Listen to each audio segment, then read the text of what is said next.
अब जिगर थाम के बैठो मेरी बारी आई। महाराष्ट्र में उर्दू घर 5 और नांदेड़ का पहला उर्दू घर, इसके जनक जिनकी कोशिशों से ये सब हुआ, हमारे हरदिल अजीज़ क़ायद आली जनाब अशोक राव जी चौहान साहब को मैं दावत दे रहा हूँ। गुजारिश है कि पुरजोश तालियों से उनका इस्तकबाल किया जाए।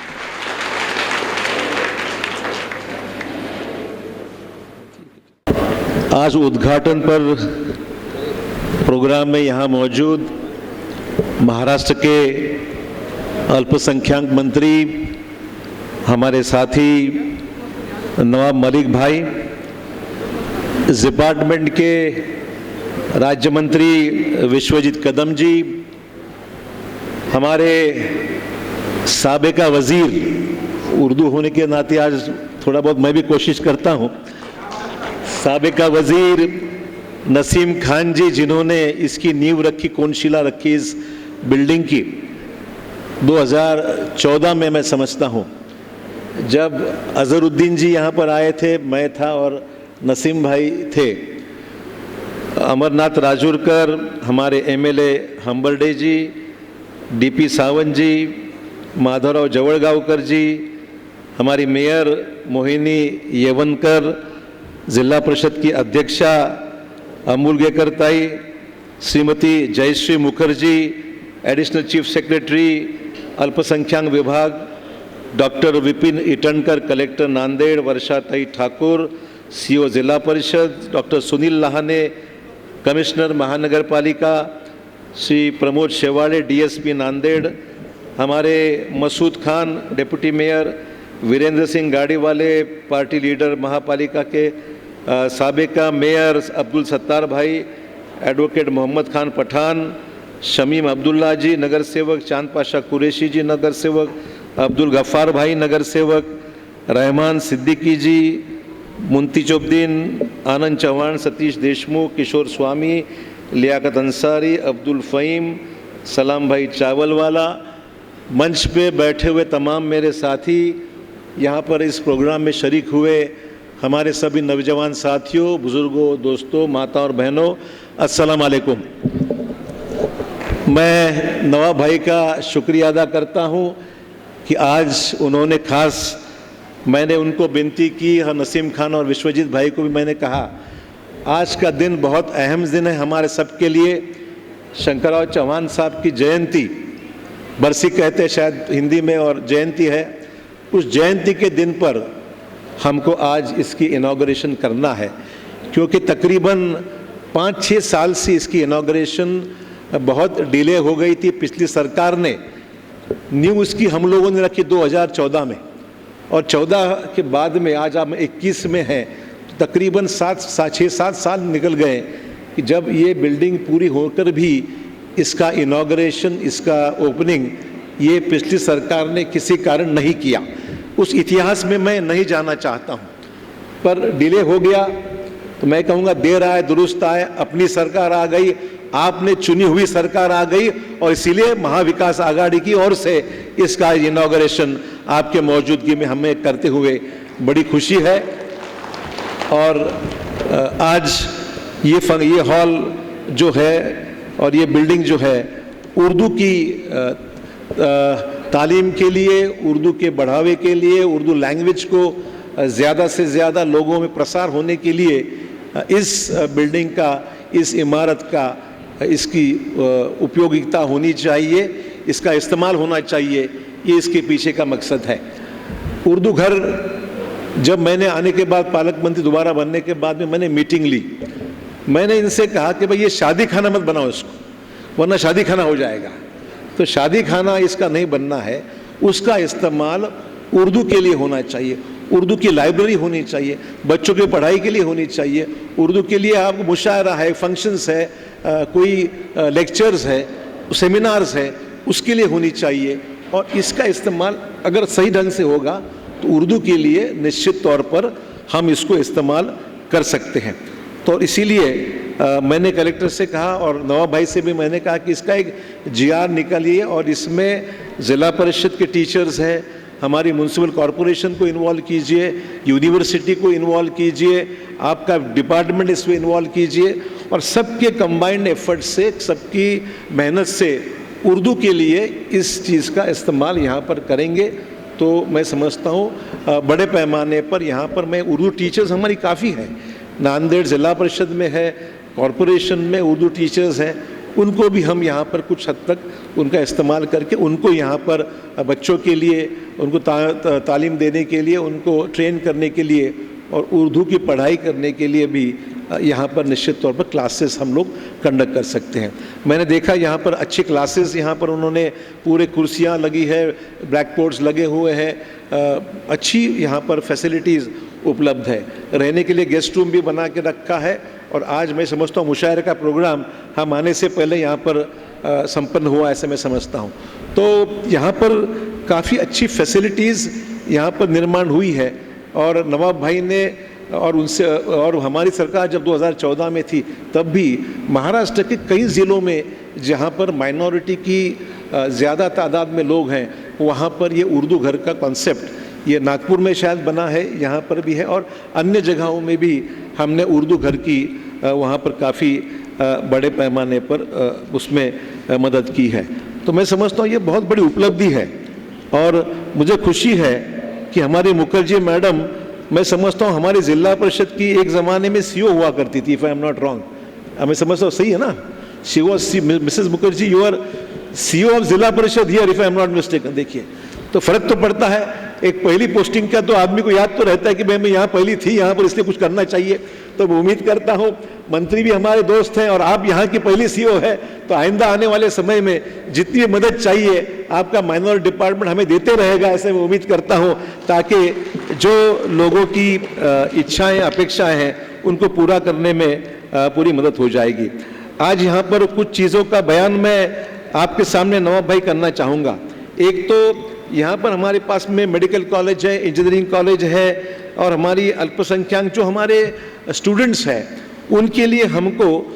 लड़कियों का हॉस्टल तो हमारे पास में है, हम चाहते हैं कि लड़कों के लिए भी, जेंट्स के लिए भी यहाँ पर हमारा एक हॉस्टल होना चाहिए नांदेड़ शहर में, जहाँ पर ये प्रोफेशनल कॉलेजेस में और पढ़ने वाले बच्चों के लिए एक अच्छी फैसिलिटी हॉस्टल के ज़रिए लड़कियों के लिए है मैं समझता हूँ, पर हमारे स्टूडेंट्स के लिए, अन्य स्टूडेंट्स के लिए निश्चित तौर पर हमें करने की आवश्यकता है। तो इसमें आप ध्यान दीजिए। मैं समझता हूँ कि आपका बजट बहुत कम है, मुझे पता है आपका बजट 300-350 करोड़ पूरे महाराष्ट्र का है, उसमें काफ़ी ग्रांट्स, ये मैचिंग ग्रांट के तौर पर आपको स्कॉलरशिप्स और अन्य चीज़ों में देना पड़ता है। मेरा यह प्रयास रहेगा, वज़ीर आला से मैं ज़रूर कहूँगा कि हम माइनॉरिटी डिपार्टमेंट का बजट कम से 1000 करोड़ रुपए साल को होना चाहिए, ये हमारी दरख्वास्त रहेगी और उस 1000 करोड़ में से शुरुआत 100 करोड़ नांदेड़ में मिलना चाहिए, ये मेरी अपेक्षा आपसे है। 1000 करोड़ देंगे और बाकी हमारा फ़ायदा क्या होगा। तो हमारा ये कहना है कि 1000 करोड़ तो ज़रूर हम कोशिश करेंगे कि आप कहते हैं, बात तो ये सही है ना कि बगैर बजट का क्या हो सकता है। तो ये ज़रूर कोशिश रहेगी कि आपके डिपार्टमेंट का बजट बढ़ा के दे। और हमारी ये भी मांग है कि आपके पास ये जो स्किल डेवलपमेंट का भी डिपार्टमेंट आप देखते हैं, तो स्किल डेवलपमेंट के तहत ये कौशल्य विकास का जो सब सेंटर है वो भी नांदेड़ में अगर आप चालू कर देंगे तो उसका फ़ायदा निश्चित तौर पर होगा, ताकि क्योंकि ये जो स्किल डेवलपमेंट है वो भी एक गवर्नमेंट का बहुत ही एक बड़ा इम्पोर्टेंट प्रोग्राम है, जिसके ज़रिए स्किल डेवलपमेंट ज़रूरत है। माइनॉरिटीज़ में खास करके बच्चे ड्रॉप आउट हो जाते हैं, स्कूल पढ़ना लिखना छोड़ देते हैं, तो स्किल डेवलपमेंट के बारे में भी आपको बहुत ध्यान देकर इसमें अगर हम कुछ कर सकते हैं तो इसका फ़ायदा निश्चित तौर पर होगा। रहा सवाल उर्दू ज़बान का, मुझे पता है कि उर्दू में तो हम लोग तो यहाँ आके मैंने उर्दू सीखी है, मतलब लिखना पढ़ना तो जानते नहीं हम लोग, तो उर्दू पेपर बताएंगे तो आगे कैसे देखना ही पता नहीं हमको। पर उर्दू यहाँ आने के बाद में इन सब गलियों में घूम घूम के हमें सब इन लोगों ने सिखा दिया उर्दू कैसे बोलना है। तो कभी कभी गलतियाँ हो जाती है, जैसे विश्वजीत कदम बोल रहे थे कि मेहमान खुशूसी के बगैर मेहमान खुदकुशी हो जाता है कभी कभी, पर वैसा नहीं होना चाहिए। उर्दू इतनी मीठी ज़बान है कि उस ज़बान में एक मिठास है, और उर्दू हम चाहते कि मेरे खुद वालिद उस्मानिया यूनिवर्सिटी में जिन्होंने उर्दू लिखा पढ़ा, वो पढ़ना भी जानते थे, लिखना भी जानते थे, और उर्दू के बहुत अच्छे, उनको उर्दू एकेडमी का जिक्र हुआ। बात तो सही है कि उनके ज़माने में उर्दू एकेडमी उन्होंने महाराष्ट्र में कायम की। उसका मतलब ही ये था, उर्दू एकेडमी, सिंधी एकेडमी, ये सब एकेडमी जितनी बनी है महाराष्ट्र में, शंकरराव चौहान साहब जब राज्य के वजीर आला थे उनके ज़माने में उन्होंने इस एकेडमीज़ को शुरू किया ताकि वो लैंग्वेजेस, महाराष्ट्र का कल्चर ये बरकरार रहे। और उर्दू की खास करके उनको बहुत लगाव था, इसलिए उर्दू के लिए आप सबकी जो इच्छा है उसके अनुसार उन्होंने उर्दू के बारे में उनके ज़माने में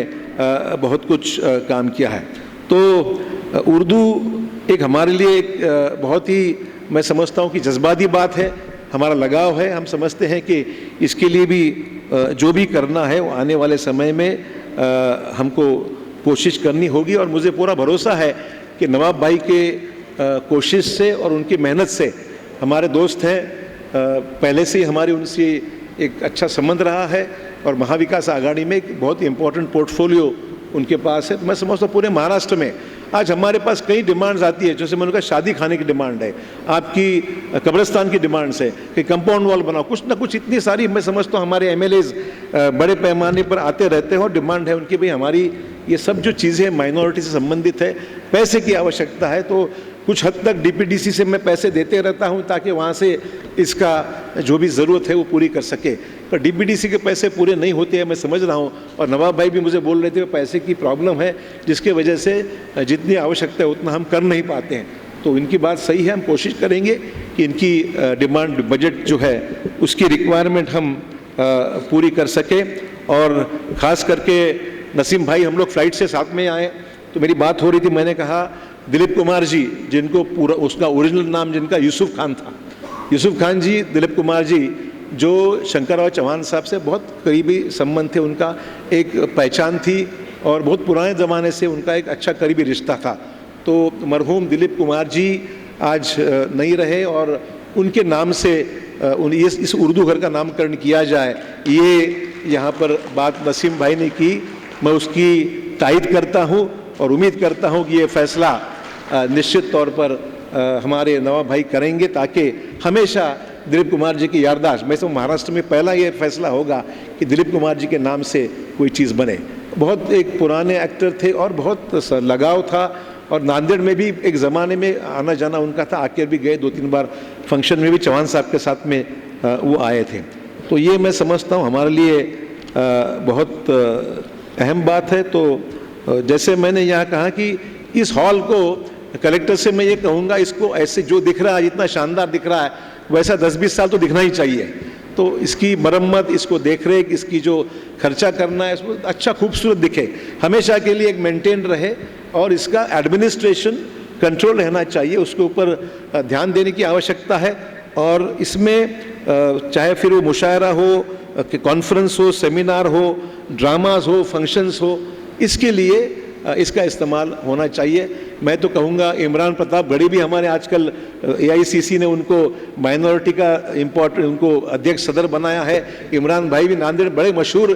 कवि हमारे हैं, और उनका भी उनके लिए बहुत इज्जत मराठवाड़े में, उनको भी कभी बुला के, उनके लिए हॉल छोटा पड़ेगा ही, उनको तो बाहर ही भरना पड़ता है, उनको जब आते 10-20 हज़ार लोग तो ऐसे ही इकट्ठा इमरान भाई को सुनने के लिए आ जाते हैं। तो नांदेड़ में एक अलग कल्चर है, नांदेड़ में हमारा ये कोई हिंदू मुस्लिम वाला मामला ही नहीं है। मैं नवाब भाई से कह रहा था कि नांदेड़ ऐसी हमारा मुल्क है, हमारा ऐसी जगह, हमारा घर है कि जिसमें हमारा रिश्ता जो है वो एक पारिवारिक रिश्ता है, आज से नहीं है, 50 साल से ये रिश्ता हमारे लोगों से है। इसमें कोई भेदभाव नहीं, इसमें कोई अलग भूमिका नहीं है, एक दूसरे के सुख दुख में हम लोग साथ दिया एक दूसरे के, और हमेशा मिलजुल के हम लोगों ने इस शहर के विकास और तरक्की के लिए हम लोग हमेशा प्रयास हमारा हमेशा रहा है। और काफ़ी मेहनत है इन लोगों की, काफ़ी लगाव है, और एक बार ज़बान पक्की जब देते हैं तो ज़बान पक्की करते हैं, उसमें फ़र्क नहीं रहता है। तो ये पूरा हमारा इलाका जो है, अभी यहाँ का ईदगाह भी मैं डेवलपमेंट के लिए मैंने कलेक्टर से कहा कि हमारी ये जो ईदगाह, सबसे बड़ी ईदगाह तो यहाँ पर है, तकरीबन ईद के दिन मैं समझता हूँ 1,00,000 लोग तो वहाँ इकट्ठा होते नमाज पढ़ने के लिए। तो जगह अभी भी कम पड़ रही है वहाँ पर, उसकी डेवलपमेंट करने का एक प्रोग्राम मैंने सोचा है, मैंने कलेक्टर से भी इसके बारे में डिस्कस किया है। और ये हमारी ईदगाह की डेवलपमेंट के लिए भी, सिर्फ यहीं की नहीं, नांदेड़ ज़िले में जितने अलग अलग जगह पर ईदगाह है उसको थोड़ा ठीक से ऑर्गेनाइज करना ज़रूरी है। और जितना पैसा मैं डीपीडीसी की ओर से या फंड से दे सकता हूँ वो देने का मेरा पूरा प्रयास रहेगा। बस मैं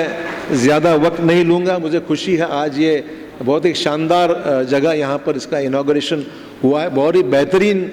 मैं तो पहले भी आके देख कर गया था, पर बहुत ही बेहतरीन जगह है। इसको ठीक रखें, इसको मेंटेन रखें और इसको कृपया मुफ्त में मत दीजिए। कोई मुफ्त में चीज़ चलती नहीं है, फीस लगाइए। जो भी इस्तेमाल करेगा फीस भरेगा, फीस भर के इसकी जो भी डेवलपमेंट है, मेंटेनेंस है, उस फीस से निकलनी चाहिए, वरना मुफ्त की कोई वैल्यू रहती नहीं आजकल। तो मुफ्त नहीं देना है, उसको थोड़ा बहुत जो भी रीजनेबल चार्जेस है वो लगाएं, ताकि लोग प्रोग्राम फंक्शन जब करें तो चार्जेस भरें, इसका इस्तेमाल करें। बच्चों की लाइब्रेरी अच्छी होनी चाहिए। मैं समझता हूँ जिलाधिकारी साहब ने कुछ बुक्स मंगाई है, मेरे ख्याल से आ भी गई है, मैं समझता हूँ। हाँ, 700 किताबें, उर्दू की किताबें यहाँ पर ऑलरेडी आ चुकी है। लाइब्रेरी, बेहतरीन लाइब्रेरी बने रखे, लाइब्रेरियन की भी अपॉइंटमेंट उन्होंने कुछ की है। और बाकी स्टाफ भी थोड़ा बहुत जो भी आवश्यकता है वो ज़रूर रहेगा। और इस वास्तु को, इस बिल्डिंग को हमेशा अच्छी सूरत में रखकर इसका इस्तेमाल जिस काम के लिए बनाया हुआ है, यहाँ से अच्छे ट्रेन होकर स्टूडेंट्स जाएं, अच्छे फंक्शंस यहाँ पर हो, हमेशा यहाँ पर कोई अच्छी एक्टिविटी हो, ये हमारी अपेक्षा एडमिनिस्ट्रेशन से, प्रशासन से है। और खुद मेरा व्यक्तिगत ध्यान भी इस वास्तु पे निश्चित तौर पर रहेगा, ये मैं आपसे यहाँ पर कहना चाहूँगा। फिर एक बार आपका बहुत बहुत